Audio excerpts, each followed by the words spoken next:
Au nom du Père, du Fils et du Saint-Esprit, ainsi soit-il. Notre Seigneur nous dit aujourd'hui, si votre justice ne surpasse pas celle des scribes et des pharisiens, vous n'entrerez pas dans le royaume des cieux.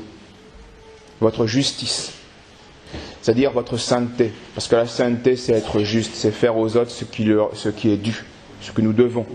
Et la sainteté c'est la pureté. Ça exige une grande pureté intérieure pour être juste extérieurement avec les autres. Voilà ce que dit notre Seigneur. Donc si votre justice ne surpasse pas celle des scribes et des pharisiens, si elle est uniquement extérieure et encore imparfaite, eh bien vous n'entrerez pas dans le royaume des cieux. Et saint Paul se fait écho du Christ lorsqu'il dit « Ne rendez pas la malédiction à ceux qui vous maudissent, au contraire, bénissez, parce que vous avez été appelés à posséder le bonheur de Dieu, c'est-à-dire la bénédiction en héritage. » Alors pour arriver à ce bonheur, pour atteindre la sainteté, nous connaissons le chemin, c'est le Christ crucifié, qui était un scandale pour les Juifs, qui est une folie pour les gentils. Mais à ceux qui sont appelés, dit saint Paul, juifs ou gentils, eh bien, pour nous, il est force de Dieu et sagesse de Dieu. Tout le monde, on le remarque, veut le bonheur, cherche le bonheur. Mais tout le monde n'en prend pas le chemin. Les bons et les méchants, les impies comme les justes, veulent être heureux, veulent des jours heureux, c'est-à-dire veulent le bonheur. Mais s'ils veulent vraiment la même chose, pourquoi sont-ils opposés ? Les impies s'opposent aux justes et les justes s'opposent aux impies. Ils sont bien opposés. Or, apparemment, ils veulent tous le bonheur. Où est le problème ? Eh bien, c'est que pour être heureux, il ne suffit pas de rechercher le bonheur, de vouloir être heureux. Il faut encore faire le bien, réellement, pas en illusion et pas en tromperie. Et donc il faut concrètement s'abstenir du mal. Le bien, c'est l'œuvre qu'il faut faire pour avoir en récompense le bonheur. L'action du bien est nécessaire pour le vrai bonheur.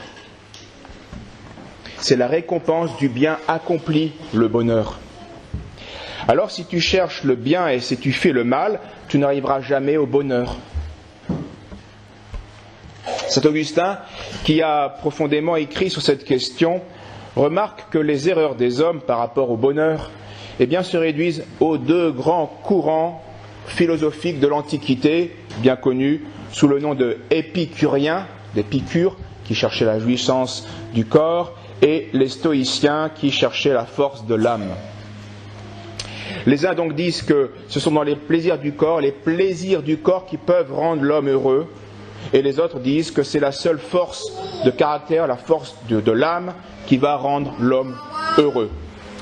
Eh bien, ces deux sectes résument toutes les discussions humaines, puisque un homme c'est un corps, c'est une âme dans un corps. Donc en effet, il y avait deux objets immédiats pour choisir la voie du bonheur, ou vers le corps, ou vers l'âme. Mais ces deux voies ont oublié que nous sommes créés par Dieu, et que le bonheur de l'âme et du corps dépendra de Dieu. Commençons par les épicuriens. Pour eux, le souverain bien donc serait dans les plaisirs du corps. Et à l'époque des Juifs, on les appelait les Sadducéens. À l'époque chrétienne, on les appelait les libertins. À l'époque donc des païens philosophes grecs, on les appelait les épicuriens, les mondains. Voilà. Donc, quelle que soit l'époque, l'homme a une tendance épicurienne, sadducéenne, libertine, mondaine. Pour eux, il n'y avait point de résurrection, donc point de vie de l'âme après la mort. Donc, ils ont conclu logiquement, puisqu'il n'y a plus de vie après la mort, eh bien, il faut que cette vie sensible soit la plus jouissante possible, ici-bas. Et donc, comme tout animal, eh bien, on cherche à jouir de la vie le plus possible, sensiblement. Donc, disait-il logiquement, mangeons et buvons, car demain, nous mourrons. Le constat est juste, nous mourrons, un jour, c'est sûr. Mais le raisonnement est faux. Nous ne mourrons pas tout entier. Lorsque l'âme quitte le corps, elle ne meurt pas, car l'âme est par nature spirituelle. Et donc elle entre dans une autre phase de sa vie, dans une autre vie. soit pour une peine éternelle selon le bien, ou une vie éternelle selon le bien et le mal qui aura été accompli. Donc les chrétiens répondaient aux épicuriens, en reprenant leur phrase, non, jeûnons, prions, vivons justement, donnons, car demain nous mourrons. Faisons le bien et nous serons heureux. Si les stoïciens sont moins méprisables que les épicuriens, car les épicuriens ont choisi la partie la plus animale de l'homme pour dire que c'était le bonheur. Non, les épicuriens, les stoïciens, eux, ont mis dans ce qu'il y avait le bonheur, dans ce qu'il y avait de plus noble chez l'homme, son âme rationnelle, spirituelle. Donc, ils sont moins méprisables, évidemment, mais ils n'en sont pas moins condamnables, car ils mettent le souverain bien de l'homme, certes dans ce qui est le plus noble de l'homme, mais toujours dans l'homme. Et c'est là le problème. Cela reste dans l'homme. Et cet orgueil est non seulement dangereux, inacceptable, mais toujours dommageable. L'Écriture nous dit que Dieu rejette ceux qui se confient dans leur propre force. Et à l'époque des Juifs, on les appelait les pharisiens. À l'époque des Grecs, les stoïciens. À l'époque chrétienne, c'était les jansénistes qui avaient cette tendance. Je simplifie. Ou les humanistes, après l'apostasie chrétienne. En tout cas, l'Écriture le dit, maudit soit l'homme qui met sa confiance dans l'homme. Maudit soit celui qui se confie dans l'homme. Si vous confiez en vous, vous êtes un homme, vous êtes maudit. Vous n'avez pas à vous confier en vous. Donc, nous ne soyons ni épicuriens, ni stoïciens, mais chrétiens. Et nous mettons notre bonheur, notre confiance en Dieu. Nous confessons que tout est don de Dieu et que tout doit lui revenir. Nous confessons que cela est possible, cette sainteté, cette justice, cette pureté est possible grâce à la croix du Christ. Certes, scandale pour les Juifs, folie pour les païens, mais pour nous, qui sommes appelés, eh bien, c'est une force, c'est une sagesse.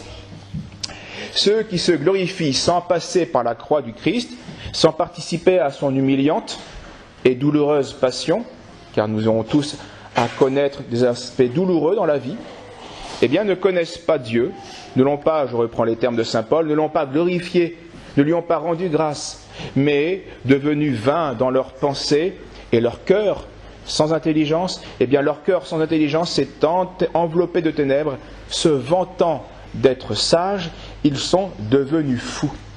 Se vantant d'être sages, ils sont devenus fous, comme aveuglés. Oui, c'est être un insensé que de prétendre, moi, homme, me suffire à moi-même. Et c'est bien, remarquez-le, ce qui caractérise la fausse sagesse de notre monde. L'homme prétend se suffire à lui-même, point de Dieu. Et il prétend en plus être heureux par là. Mais on voit bien que le résultat est bien le contraire qu'était. Alors ce monde impie, vain, fou, on peut le dire, eh bien, a beau s'étourdir, il a beau donc s'étourdir dans les plaisirs, il est dans l'erreur, et il ne produit pas le bonheur.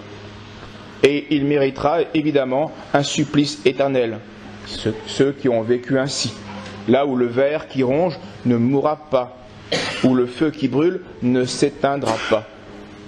Telle sera la mort éternelle. Et remarquez-le que Dieu réserve le nom de vie à ceux qui seront non seulement éternels, mais encore bienheureux. Car la vie éternelle, eh bien, c'est la vie bienheureuse en Dieu. La vie des futurs impies aura beau être elle aussi éternelle, ce n'est pas vraiment une vie, ce sera un supplice éternel, pleine de tourments. Elle n'est pas bienheureuse. Donc, tout le monde ressuscitera. Toutes les âmes spirituelles sont immortelles. Mais est-ce qu'on peut appeler une vie là où on ne fait que souffrir? Non. C'est une mort éternelle qui s'oppose à la vie éternelle. Parce que le premier état éternel est plein de tourments. Le deuxième est parfaitement bienheureux. Alors, pour arriver à la vie, il n'y a qu'une voie, indiquée très nettement par le Christ. Observe les commandements. C'est-à-dire concrètement, porte la croix. C'est-à-dire, sois juste. Tout ça se tient, c'est la même réalité qui est exposée de manière différente. Porter sa croix, c'est être juste. C'est observer les commandements. c'est être saint. C'est être chrétien, normalement. Alors ne suivons pas les voies d'erreur fabriquées par les philosophes, non. Le Christ a été on ne peut plus clair en disant « c'est moi, je suis la voie, la vérité, la vie ». Telle est la doctrine chrétienne qui, et je reprends les termes de saint Augustin, qui veut être incontestablement préférée aux doctrines des philosophes, aux ordures des épicuriens et à l'orgueil des stoïciens. Oui, donc ni l'ordure des uns, ni l'orgueil des autres. La croix du Christ. Et à ce moment-là, eh bien, je conclue avec saint Paul, qui pourrait vous causer du tort si vous ne songez qu'à faire du bien? Et même si vous deviez souffrir pour la justice, quel bonheur ce serait pour vous? Ne craignez pas, ne vous troublez pas, mais sanctifiez le Christ Seigneur en vos cœurs. Au nom du Père, du Fils et du Saint-Esprit, ainsi soit-il.